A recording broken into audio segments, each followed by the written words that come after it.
आप देख रहे हैं प्राइम टाइम एट 9। सबसे पहले बात देवकीनंदन की दिल्ली में आज तीसरी धर्म संसद का आयोजन हुआ। बड़े बड़े साधु संत और धर्माचार्य जुटे।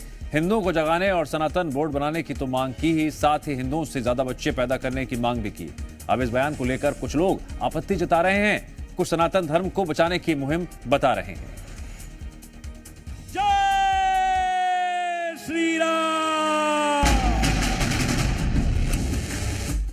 या तो वक्फ बोर्ड मिटाना होगा या फिर सनातन बोर्ड बनाना होगा।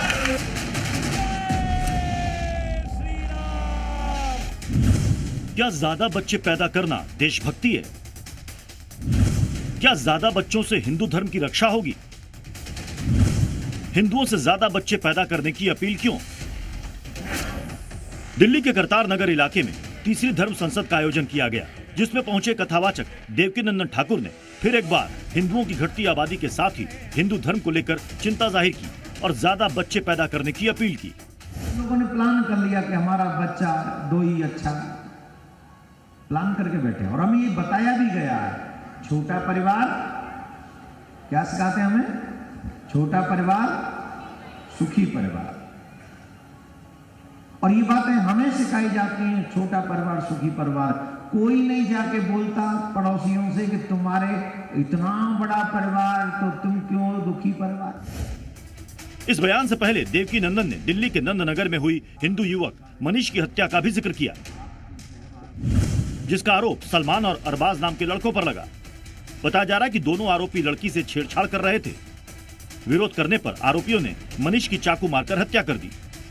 हालांकि पुलिस ने दोनों आरोपियों को अरेस्ट कर लिया है, मगर देवकीनंदन ठाकुर ने इस मुद्दे को हिंदू सुरक्षा और हिंदू आबादी से जोड़ दिया। अक्सर धर्म संसद विवादित बयानों की वजह से चर्चा में रहती है। इस बार फिर देवकीनंदन ने हिंदुओं से ज्यादा बच्चे पैदा करने के साथ ही धर्म विशेष पर भी विवादित टिप्पणी की और हिंदू युवकों से जल्द शादी करने की भी अपील की। और इसके लिए सबसे सरल उपाय है, हमारे बच्चों का विवाह 20 से 25 साल की आयु में हो जाना चाहिए।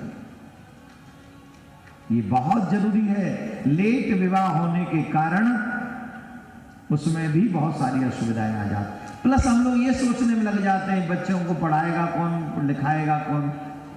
अरे घबराइए नहीं, जो बाल गोपाल दे रहे हैं वो व्यवस्था भी देगा।